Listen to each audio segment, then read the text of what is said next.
If you have ever considered hiring a virtual assistant, or maybe you are knowing that you want to hire a virtual assistant, but you don't know where to begin, what sites to go to, what questions to ask, in this video, this is a step-by-step process from literally creating the job posting, making an account on this website, filtering through applications, doing pre-screens, final interviews, job offers, everything. This is the process that Natalie and I have come up with, and we are giving it away to anyone that is interested in following on this same journey that we've been on. So please stick around, and if this is of value, share it. Tell us what you liked, what you didn't like. What other questions do you have? We'd love to get some more feedback. Thank you so much for watching. All right, now let's jump into the hiring process. So I am just going to ask Natalie, like, we need to hire a new position, and I'm trying to think of a random one. Let's say that we wanted to hire a video editor, because I feel like we know one friend who's literally we'll make it a podcast editor. Okay. If I need to hire a podcast editor, what is the first thing that Natalie would do to try to find us a podcast editor? Yeah, so there are a few different ways that you could hire, let's say, a VA in the Philippines. The first one would be through an agency. I heavily discourage that because there's this middleman, and you're not directly the one that's like paying that employee, that's getting feedback from that employee. It's very, very transactional in that situation. And a lot of the people that we've talked to that have had bad experiences kind of find out they were working with an agency as a middleman. So, well, and I would say I have something to build on that. So I guess we're not getting into the process yet, because this is the agency or direct hire question. The process is... Yeah, the process that Natalie's going to dive into is a direct hire situation. And I would say the allure of an agency is very tempting, because everyone is thinking, I'm so busy, I don't have time, I just want to find someone who's going to do all this vetting for me. If you found an agency that did the placement of a VA, maybe that would work. I'm not aware of them. Maybe we'll get into that at some point, because people have asked us if we could, but we're not doing that right now. But the idea or the temptation of it, I can totally understand. It's just like, I've got a lot going on. I just want someone to get a great person and put them in my business. What doesn't work with that, and I would say just fundamentally, if you are, especially the ones that I would say stay very, very far away from, are the ones that are, you pay them and they pay the employee. So if you think about just like economically how that relationship needs to work out, the agency is incentivized to charge you more and pay the employee less, because that's their margin. That's literally how they make their money. So, and it's not a small margin. Like most of that we're talking about, they're taking 80%. The agency is taking 80%, and the employee's getting 20% of what you're paying. And so, it's not small. And so again, they might find rock star employees, but you're going to pay very similar wages that you'd probably pay an American. So it's kind of defeating the whole purpose of this arbitrage in hiring overseas. But the other thing is that they are not, like, it just is a really weird dynamic. Like, it would be very strange, even in America, if you hired someone and then you didn't get to pay them directly, and you didn't know what they were getting paid, and you had to go through somebody else. So that's why I would say those types of agencies where they're managing, they're paying, they're doing everything, and you just pay them, I would just stay away from that. The other one that could work, again, if you guys are aware of agencies that work well for placing, where they just charge you a placement fee, that might make sense, a couple $1,000, or who knows how they would charge that. But I would say the process that Natalie's going to dive into, in my opinion, at least at this stage in the game, it works really well. We've actually trained our employees to use the same process to hire more employees, which is great. So now we're taking the same process that Natalie's about to explain and then tell you how to go do this. And I would say, literally, if you can carve out a week of total time, I don't know, the total hours in that week would probably be 20 hours. Yeah. Like, if you can spend 20 hours in the week to get your first hire dialed in and make sure you don't screw anything up, in my opinion, that's worth it. So that's what we're going to dive into. And the last, I just thought, pay. How do you pay people? Quickly, what's the most common process that we've heard of for paying people? Yes, we pay all of our employees through Wise, formerly known as TransferWise, if you've heard of that. So to my knowledge, it's the most secure with the best exchange rates. So there are other methods out there where you could pay someone that's overseas, but the employee might be taking home substantially less because of the exchange rate. And so now the process, and I think just to qualify, There are many ways to do lots of the things that Natalie's talking about. Just to make this straightforward and simple, we're not like affiliates, or we don't benefit in any way from telling people to use online jobs. We pay for it like everybody else. There's nothing in this process that we're benefiting from other than helping our friends and being excited that we're sharing this great resource that we've had. So Yeah, we're excited. what I would say is, let's just go through this as we're hiring through online jobs. We're going to do a direct hire. And now tell us. OnlineJobs.ph. So it's specifically a job board for virtual employees in the Philippines. So PH, Philippines. And so this is. And the website is OnlineJobs.ph. You pay a monthly subscription, or you can pay annually, I believe. You can have like a free account and you can just peruse it. So if you just want to go look and see what kind of employees are on there, you can do that. If you're wanting to actually post jobs and have messaging conversations with people, you pay that monthly subscription. It's like $60, I think, and there's no contract, so you can stop. If you're going to hire one person, pay that $60 one time and hire them, and then cancel it. And they advertise that. They're like, this is how our pricing works. And you are not paying the job board anything for that placement. Oh, $69 a month. Yeah. So this is if you pay annually, you pay $300. And for those of you watching on Spotify or looking on YouTube, you'll see this, but I'm just on their website right now. Super reasonable. Yeah. Do we use the pro version? I think we do, right? We use the pro version, yeah. Because it comes down to how many workers you're talking to in a month. Yeah. So if you're not contacting more than 75 employees in a month, then the pro is going to work for you. And yeah, again, especially if you're just getting into this, like just hire one person, see how that goes, and decide if you want to go further. But we've paid for the pro one, and then you can see it on the homepage here. You can say looking for someone, and you could literally say web developer, podcast editor. Yeah. So I want now, Natalie, will say that we are looking for a podcast editor. So you can see some of the people that. This would be so embarrassing if one of our employees was just on here trying to get a new. Carl. No. So that's like a search feature, and this is where you could directly reach out to these employees if you search for that job description or that title, and then you can say these are people that are advertising that they are good at that thing, right? Mm-hmm. And so you can filter and look for a match, and then reach out directly to them and say, hey, I'd like to talk to you about this job. That is not what we have typically done. What we have done is posted a job. So when you post a job, then you're waiting for people who are actually actively sending in applications. So what we found is if you're looking for something that's really, really, really specific in a skill set, then going on there and searching for them and then asking those people to have a conversation with you is worthwhile. If you're looking for a bit more of a generalist, or a position where you know that it's just a skill set that more people are going to have, I would recommend posting a job, and then you get on that pro level, you get up to 200 applications per job, and that is plenty. So you're going to get 200 people that are probably going to respond in the first few days if it's a good job description. So I think just because this would be fun, we don't need a podcast editor right now, but let's just walk through literally what you would do, because I feel like this is the type of tactical. So again, if you're listening on a walk or something, you can pause this and go back when you're sitting in front of your computer. But Natalie, go ahead and take over the keyboard here. Is there anything else you would do prior to posting the job of what you're looking for? And again, I'm just to make it simple, I'm looking for a podcast editor. How would you help me find a podcast editor? Yeah. So there's nothing else that I would do before that. You're going to come up with a job title, and I think podcast editor is a very reasonable job title. This is where if you're saying VA, which you could say virtual assistant or VA, you're going to have 1,000 people that are going to be matching with that with their filters and be like, oh yeah, I want to apply for it. So if you can be more specific, be more specific. So you could even say like Spotify podcast editor or YouTube editor / podcast editor or something like that. Type of employment. Gig is going to be, of course, if someone's just doing like a project for you, full-time or part-time.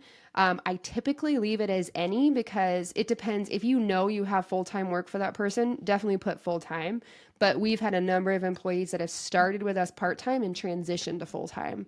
And that's just more for job security. Like they've been burned before, like I mentioned, and they don't want to just throw all their eggs in one basket.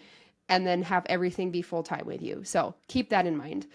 Job description, it would be hard for me just to write one out on the spot, but this is what I'm going to tell you. Again, well, what I would tell you is ChatGPT. So you want it to be something that is partially clever, right? You don't want it to be so generic that there's just like 50 jobs for podcast editors and nothing stands out. So be clear, like you're looking for a rock star podcast editor with experience with these particular softwares that is available up to full-time hours or something like that.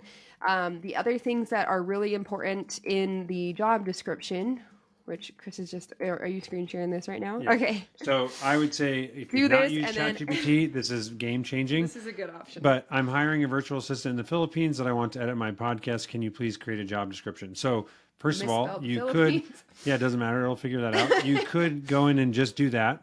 But I would say while it's writing that, I'm going to say, what other questions do you have for me to provide a better job description? This is a huge hack if you ever use ChatGPT.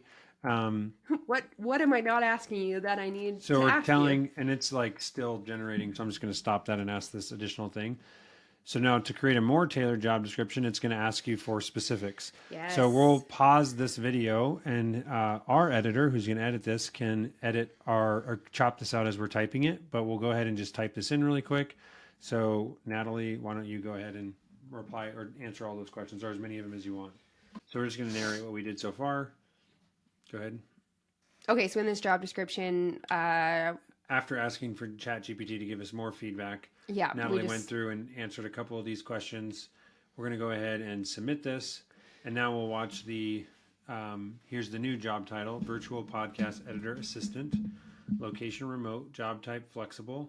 And so now you've literally got the, rough outline. You could probably tighten this up a little bit.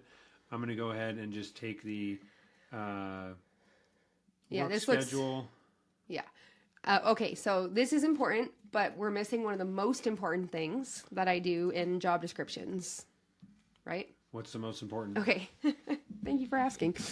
One of the things that I always include in my job descriptions is, and this, oh my gosh, I forgot to give a shout out to our business coach, Jonathan.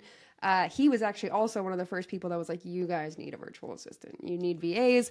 And he gave me the original template for a job description that I posted.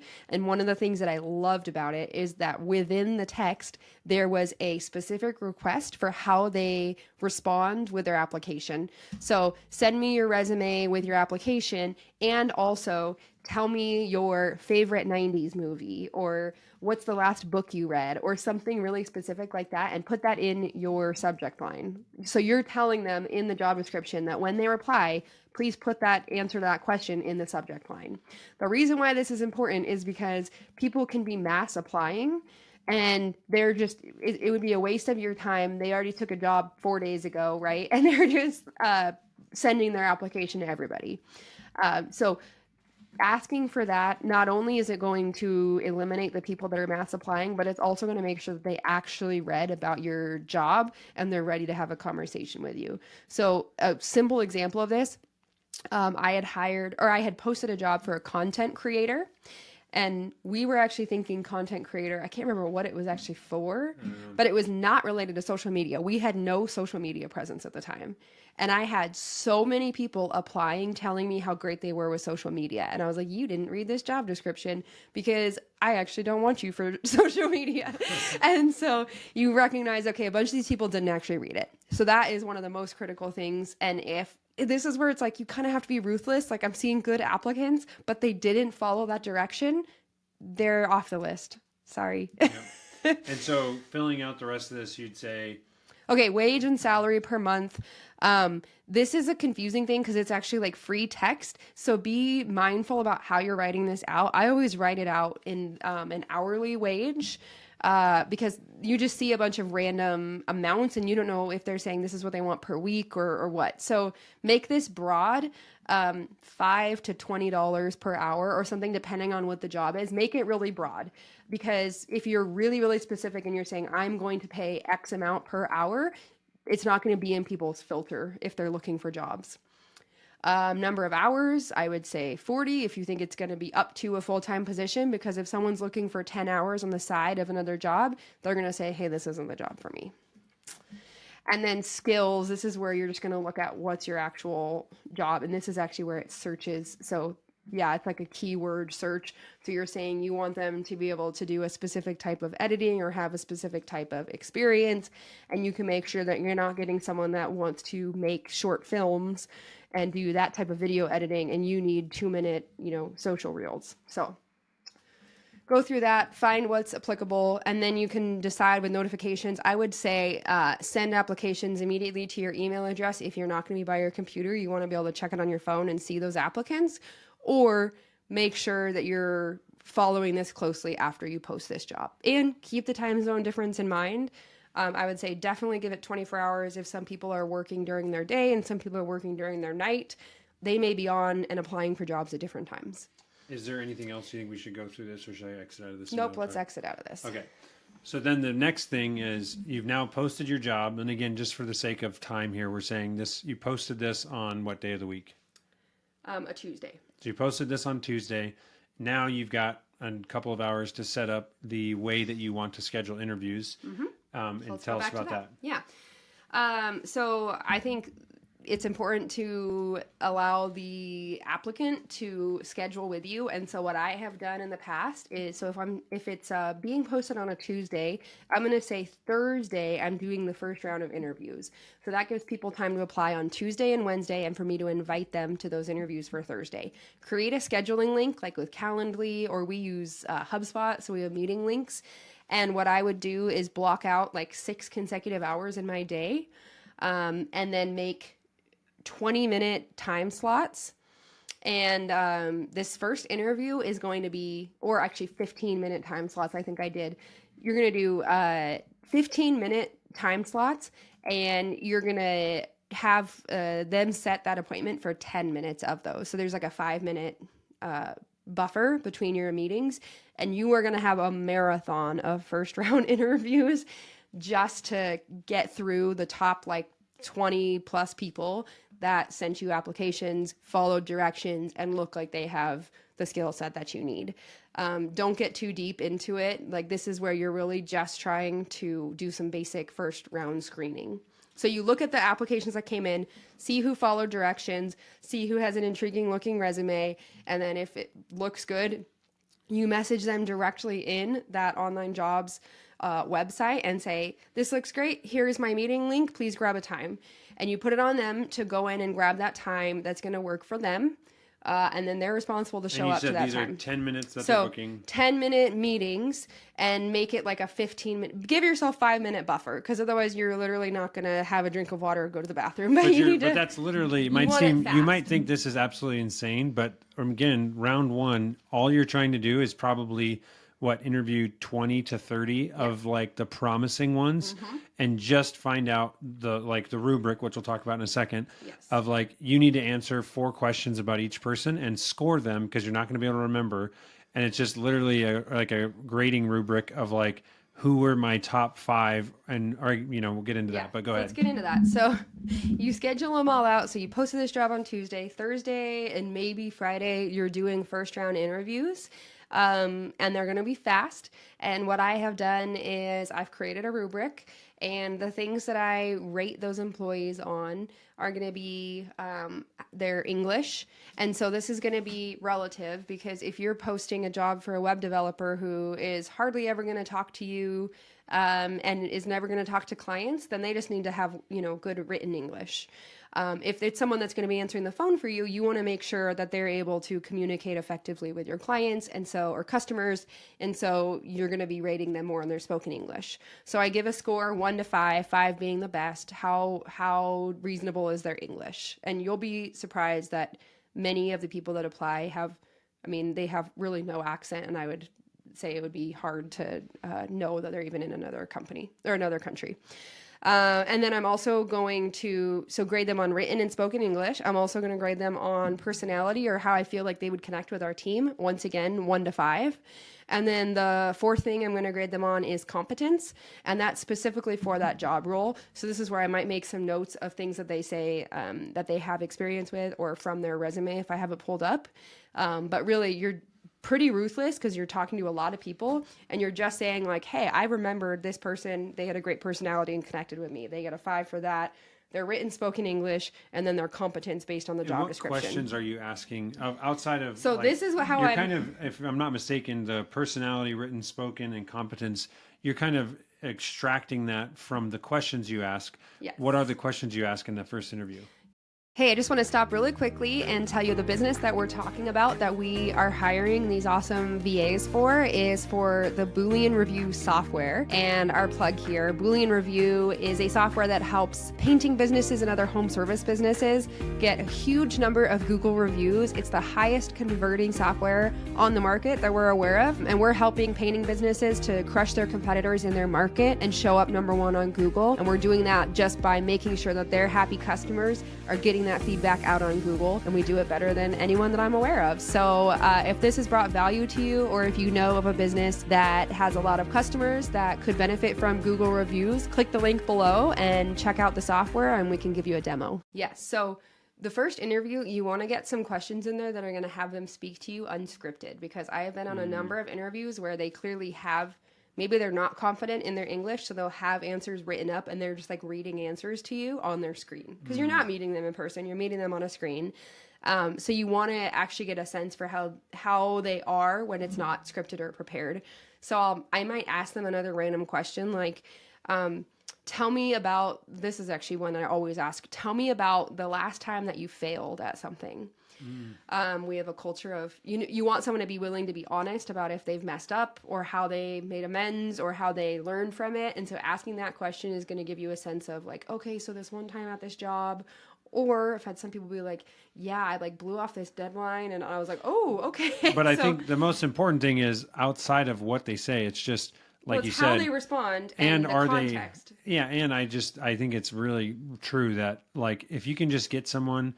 I love asking like out of the ordinary questions in an interview, because people prepare and they practice and they script for the things that they think you're going to ask. Yeah. And you just ask something like, tell me when you failed. And they're like, oh, now I have to actually show you my personality because I don't have anything prepared for this. What is the most adventurous thing you've ever done? So it's like, I don't really care if they're an adventurous person or not. I just want to know how they respond, hear how they speak. I want to get a sense for on the spot, how dynamic are they in conversation? So that's important. And then I'll say, tell me about a project that you're really proud of. And that's usually when they're going to give me more of a demonstration of their competence.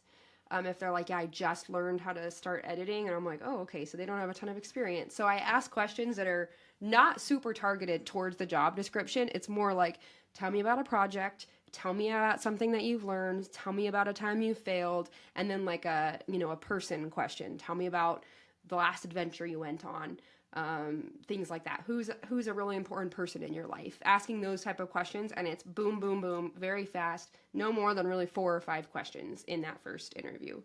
And then if it seems like it's pretty promising, that's typically when I will ask, how many hours are you looking for to work, and do you have any other jobs? Then from that, you've graded all of them on those 4: competence, spoken English, written English, personality, and written. Yeah. Then you're looking for the top how many for the second interview? So no more than 5 for that second interview. So if you have 20 to 25 people, you're whittling it down to 5 to do a follow-up interview with. Because that's where then I'm going to spend 25 to 30 minutes and I'm going to actually dive into the job description and get a sense for their skill set. And I would say that first round interview process that Natalie just described, that is how you get good candidates. And then you treat it like a regular interview. I feel like sometimes people are like overwhelmed and they don't have time to do 30-minute interviews, which makes total sense. Yeah. But if you cut this down, again, it's going to be, I remember every employee that Natalie has hired, she's exhausted at the end of the day. Like, cause you just talk to 12 people. And that's a lot of people to process, which is why you have to have some sort of rubric. But After that, you have just had cast a very big net, and now you're going to sit down with 5 people. And I would even say, in my situation, Natalie has done these preliminary ones, and then I've come in, and it's great to have someone come in for the second interview to like ask, maybe you have a business partner or another manager that you want involved, to sit down and actually do the deep dive of like the competence, like do they have what it takes for this particular job? Yeah, I like on that second round bringing in whoever is going to be the manager or director in that role. It's important. So sometimes that's been me, and it's someone that's going to be working directly with me. So I'm the only one on that second round of interviews. But oftentimes when it's a technical hire, I'm bringing Chris in because he's going to really dive in more to their skill set with specific software and things like that.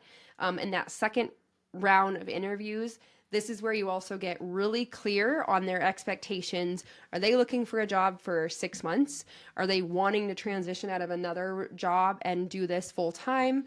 Are they always like they are set that they're always going to have 2 different jobs because, like I said, they don't want to put all their eggs in one basket? You want to dive into that and be really direct in that second interview. And I would say we've made mistakes in that, and it's been one of those situations where we look back and we're like, yep, that was just a poor hiring process that led to this miscommunication. Yeah, and I would just add that I think this only happened with one employee. One of the things that Online Jobs does have, I'm not exactly sure how it does it, but the thing that has their like points. ID proof or whatever. Oh, no, there's a number of things that I'd like to talk about with this, actually.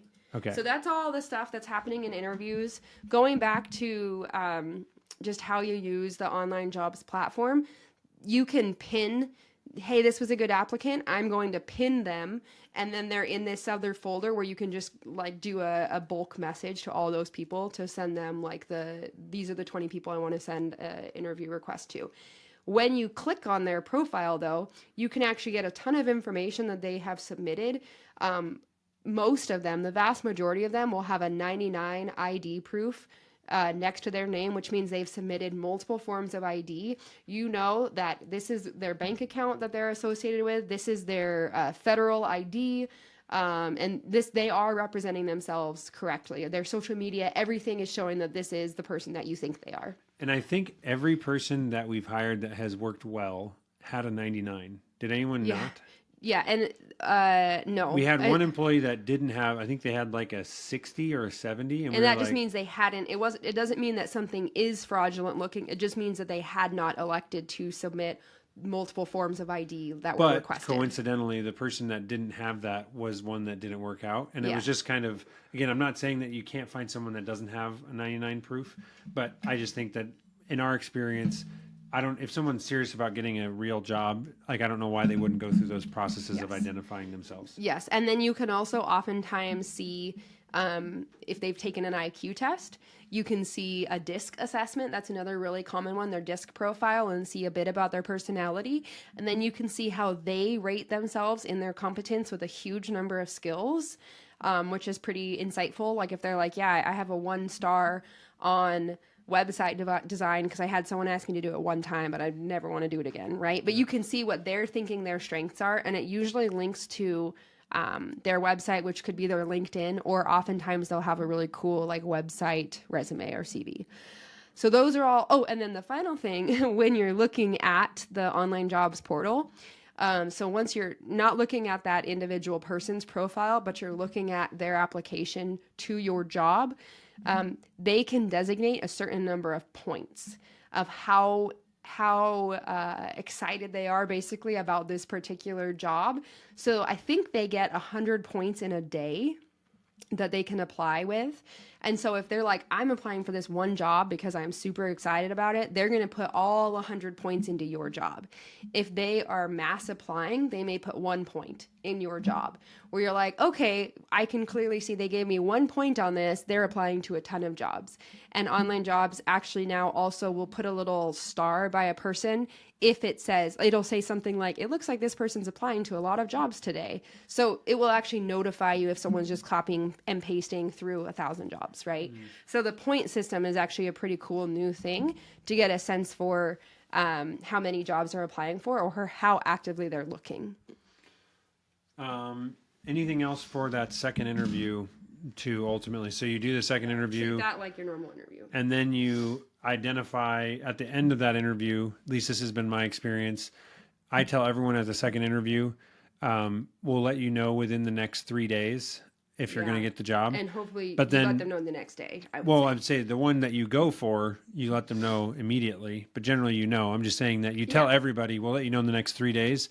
And then you sit down, make a decision on who your top pick is, and you call that person or email them immediately to let them know. And then you've got a little bit of wiggle room if they are if they end up turning it down or whatever, or they've accepted a different job, you can then move to the second and third person.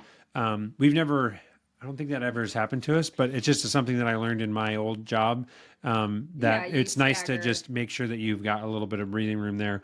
And then I would say, the other thing is when you make that offer, at least this is how we've treated it.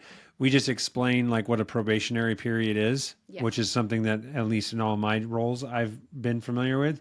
And it's hey, we want to treat you like a full-on employee, and we're going to not fire you on a whim and just ghost you. But in order for us to get to the place where we both feel confident about that, there's going to be a 30 to 60 day period where we're both trying to trial project, one or the other. I would say either time or. Well, it's we're not. It doesn't mean that we're going to just be rude to you in this period of time, but just letting them know that there's kind of a milestone that we're going to hit where you will know that this is a long-term thing and we're both getting along and this is a good success. And we want them to have the same opportunity to do that as well. So just being deliberate about there's going to be a trial period or a few test projects that we will pay you for. That's so important. Clarifying that we are going to pay them. Yeah, clarify that. There are scammy people that will get someone overseas to do a project for them, not pay them for it, and then ghost them.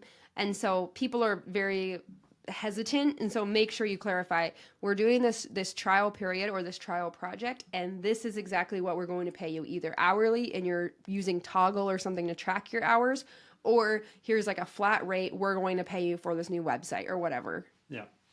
And yeah, I'm trying to think, is there anything else after that? There's obviously, we can get in a totally separate conversation with management on and stuff, but management. No, I think that is how we would recommend hiring a VA. A lot of information here. I would be curious, and then you can have closing thoughts. If any of you have other questions on this whole process, again, the thing that would mean the most to us, I've heard this recently, the fee to pay for this knowledge that we just shared would be to share this with somebody else, post this podcast link onto your social media, give a shout out. We just want to spread this. And the best way to do that is by you guys who are watching this, share this. So that's that's all that I would add. And if you have other tips, tricks, hacks, things that you've learned in the process, please send them our way, because we love improving our systems as well. And I would love to know, if you apply this process, how did it work for you? What went wrong? What could be better? Because who knows, maybe in 6 months, there'll be a version 2 of this. Yeah, absolutely. Thank you for those closing thoughts. I would say my closing thought would be, if you are hesitating because of any of the fears that we listed, just know that if you are following this process, you're not going to get taken by someone. You're not going to get scammed. It may not work out, but that's just like any employee. And a lot of the fear or mystery around it is going to be managed by following this process, which is why we wanted to share it. If this was valuable, please like the video. If you're a painter, subscribe to the channel. If there's any other questions that you have about this virtual assistant process, we are more than happy to share. Thank you so much for watching and supporting the channel. And if you are a painter, you came to the right place, because we are here to serve you. Our mission at Boolean is to free you up to do what you love. We love working with painters. And if you're not a painter, we've got a great review software that you might like. So you can check out the Boolean review system at helloboolean.com. Thanks so much, and we'll see you in the next video.